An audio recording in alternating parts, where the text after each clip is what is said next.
Welcome back to Different by Default. This is our new segment. We did a little something different for our summer series, you know what I'm saying? We kind of wanted to give y'all a different aspect of what we kind of doing right now. And to the right of me, I actually got Sabrina 609, you know what I'm saying? How y'all doing? You want to go first? One, two. Q. It's Q? Metro. That's Metro. Alright, so right now, we're just going to give you a little story or a little background of what has gone through Severe 609, alright? I'm saying, so start off, where are you from? I'm from like Willingboro, that's like South Jersey and shit. But like, you from me? I moved to Montclair like 2017. I just been out there for. So you from Montclair, I mean, you just moving, went through stuff, probably had to move up here because of different things. Yeah, cause like shit going on down there, like it was getting type shiesty with it, so I got to move. I mean, I know you're a rapper, so you rap, you drop music. Is that like your inspiration for your life right now? Yeah, like that's what like keep me like from like really doing shit and like be working and shit. That's what keep me from doing crazy shit. Like from what I had to leave from, you know what I'm trying to say? Yeah. Like from instead of like staying around there. So how did you even get into rapping to begin with? Like it's funny as hell cause like in 8th grade in my old school we used to have this shit called hip hop club. So I used to go there like all the time and shit. Like for the first like 3 years, I just sat in the back and I ain't even for me rapping that I ain't even do nothing. I was just listening and just looking. So you just there and then kind of caught you and you was like, hey, I want to do this. Yeah, like it was like you know what like for me I could do it. Mm-hmm. For me, so I started doing that shit for real. And then like I didn't really take it serious till like 2018, 2019, and then I stopped for a little bit. And then right now I'm like coming back type shit. With that, I mean, yeah, in life, you know what I'm saying, you're gonna have those moments where you gotta get away from it, but you're gonna always come back to it. So you've been writing these songs, you've been doing all these things. What do you feel like was the best moment you had like rapping so far? Well, for me, like the best moment I had when I was rapping, like so sometimes like we be going to New York, like whether it be like to go from get our essentials or just be chilling or whatever. You feel me? So one time we in New York in Manhattan, like you know by the red stairs, everybody just got their own little speakers and stuff going. You feel me? Like I'm like nah, get all that. I don't care. I'm about to start. You feel me? So I just stood up, started rapping. Like I had mad people to stand there. And there's people with speakers and mics and all that. You feel me? They supposed to be over there. They got bags with money and shit. I didn't even care about all that. I just wanted to hear me. You feel me? Mm-hmm. And it was just going like that. So that showed me like right there, like alright, yeah, like you can actually do something for real, like instead of playing around with it. I see what you're saying. I think one of the you talked about this a little bit earlier. I think one of the major things that happened to you while you came up here was you came to Montclair and then you said that you were blackballed. What happened with that whole situation? Alright, so like without getting too like federal with it, like if you know Say for what you wanna say. Say what you gonna say. but like if you know for real, like when I moved to Montclair, like I took like Willingboro with me, you feel me? So like I started acting too, like you feel me, like other niggas that was trying to like for me, Montclair a town where everybody like all the white boys versatile, you feel me, but they try to act like they better than you Yeah. and shit like that. So you feel me? What I mean by Blackballed, like a lot of them was like fans of a lot of people that I know that's getting up, you feel me, getting famous and shit like that. So I'm like, if they doing that shit, that I already know, like, you feel me, I was in school with them, I got pictures with them, you feel me? Mm-hmm. Like, stuff like that. So, you feel me, like, with certain shit happen like that, a lot of those fans, like, a lot of those people just were like, yeah, like, we're not even going for me. Because we know, like, he was doing this before, you feel me? The whole time I'm not even on that, I'm just on my music shit. Mm-hmm. So, like, that just showed me, like, forget if I ain't gonna get the love there, I'm gonna get it somewhere else. Because people, most of my listeners not even from my town anyway. Mm-hmm. I mean, they be from, like, everywhere else but my town.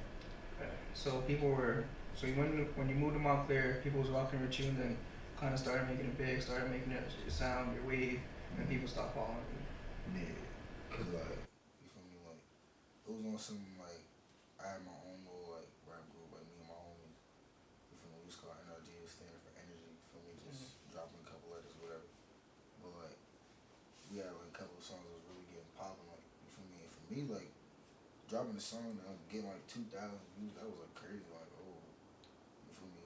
And I'm still in school, so I'm like, dang, like, you feel me? And then that's when certain stuff started happening, you feel me? With certain people, and then started seeing them. Yeah. So can can you say, or do you want to say, when did you kind of realize that this is what was going on, or this is what was happening to you? And Yeah, like, I was, so it was like keeping it on some, if you know, but like, imagine you see somebody you used to be cool as hell with, you feel me, in school, like, you feel me, and you know they, you feel me, they got like, not even an inch, but like a centimeter to the door you need to get to, Mm-hmm. you feel me, but because of one situation that don't got nothing to do with them, it got something to do with they homie or whatever, you feel me, and they not even really cool with them, but because they can get a leg up in their situation with that homie, you feel me, they on some, oh, we not even gonna bring him near that or whatever. You feel me? Or when you see them, it's different. It's like fake cool. So shit just different now. Yeah, I see where you're coming from. That with, and then with that, how have you moved past it? Like, how do you feel like you're dealing with it? Really moving past it, like, you feel me? It was on some shit like, instead of me being like, damn, I got blackball, fuck that shit, damn, like, it's just like, now, if they gonna try that, you feel me, fuck that shit, cause I get fans anyway. You feel me? Mhm. People gonna listen to my music regardless, you feel me? Or I'm gonna keep making it, putting it out anyway. Even if it's not in my town, other people gonna listen to it. You feel me? Like, I got more than a sound for them anyway. You feel me? Mm-hmm. Like, I be freestyling all my songs. Like, I don't even be writing for real. I literally just started writing. Like, You don't come back to that freestyle. We don't come back to that freestyle. You know what I'm saying? I got you. So this is how you move past it. Then, what is like the biggest thing you feel like you've taken away from it? Like, so you've gone through this whole situation. You felt like you came from South Jersey, moved to Montclair, started making a name for you, and out of nowhere, people aren't treating you the same just because they might be associated with someone, or Yeah. they're cool with someone, and now since they don't like them, they don't like you. So, what do you feel like is the biggest thing you've taken away from that? What I like took from all that is like, you feel me? Just watch what you do and watch who you do it to, cause you might burn a bridge later on. You feel me? Back then I didn't really care about burning a bridge. It was like, oh, alright, they ain't fucking me, then fuck me. Mm-hmm. You feel me? But thinking back, like, alright, bad if I ain't do it like that. You feel me? But you can't even think like if you ain't do it like that. You feel me? Cause you already did it. So you gotta come in and approach it a different way. Like, you know what? I'm about to just step on my shit. You feel me? Like, if they not fucking with it, somebody else gonna fuck with it. If they not fucking with it, bring it to somebody else. They gonna fuck with it. You feel me? Mm-hmm. Cause I'm not gonna, you feel me, stop. You feel me? Been trying this shit in 8th grade. Been playing with it, but then seeing how this shit really supposed to be. And I already know how that shit go. You feel me? Like, I got homies that only I know on social media, and I don't even got social media on my phone no more. You feel me? Mm-hmm.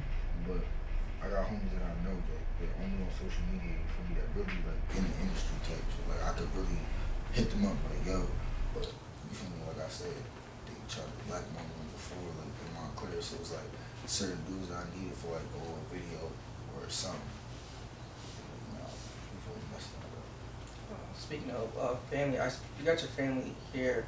How did your family like either like help you, or like deal with it while you're going through that whole situation? Whether like how did they help you, or how did you deal with that with your family too?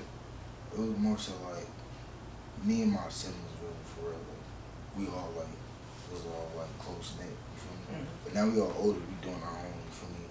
Shit, but like when niggas was going through shit like that, like it was really like me and my brother and my sisters and shit like that, just doing our shit. Like my brother, he the one who pulled me aside, like, bro, you can do that shit. But like, even though you feel me, like you be feeling like you can't, sometimes you do that shit. So that shit showed me like another reason, like, alright, yeah, like, I gotta keep going. That extra support, that extra push. So yeah, you could possibly do it.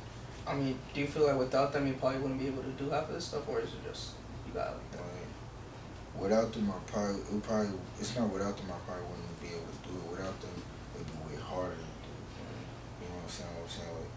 Like I would still want to do it, still have a drive to do it, but like, when niggas down bad, they needed it from me, be with their family type shit. Like, if I had them, they wouldn't be able to do that.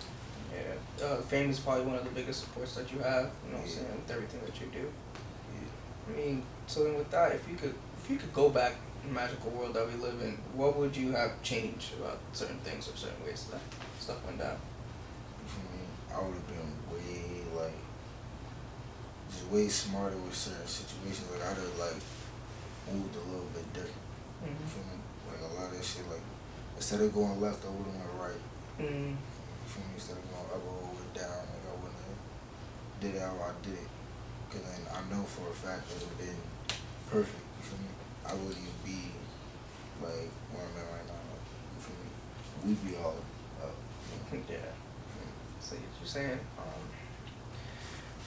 we all have that imaginary world that we want to. That after certain things are getting done, you could be like, damn, if I went back, I'd have done it like this. If I went back, I would have done it like this.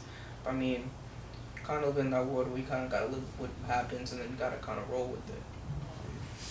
With that, we did talk about slightly this freestyle or this rap bar. So I know my viewers, saying different by default viewers, not bad. We all have rappers on. Never get to actually. Well, we've heard it a couple of times, but we want to see you drop something. I, What you got for us? so this is what I'm gonna do for y'all. Like I'm gonna spit some shit that I wrote like when I was like 8th grade. You feel me? I still remember it like to this day. Like I ain't even put on the song or that. Mm.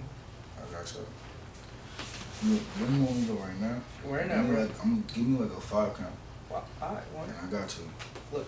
Well, I don't know if you want to look in the camera, but I just got look, you. Look Oh. from demo. look at that camera. I got you. 1, 2, 3, 4, 5. Alright. 619. Watch this.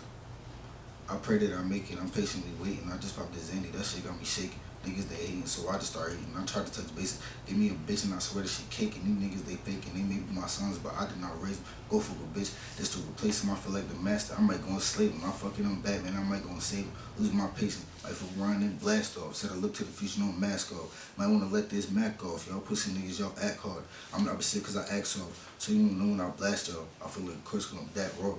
That's a little. That's a little. That's like great. I just keep that like. Damn. Like to remember. To remember what you went through? Yeah. Why didn't you put on the song? I got it. Not yet. That joke's wild. Hold it on to people, bro. I got some. I don't know shit. Got more shit coming out. Ooh, I love to hear that. I love to hear that. We gonna wrap it off on that beautiful note. That beautiful rock note. Yeah, Circle 609 came on, told us a little story, told us what happened. Thank you for everybody that viewed. And as always, stay different, motherfucker.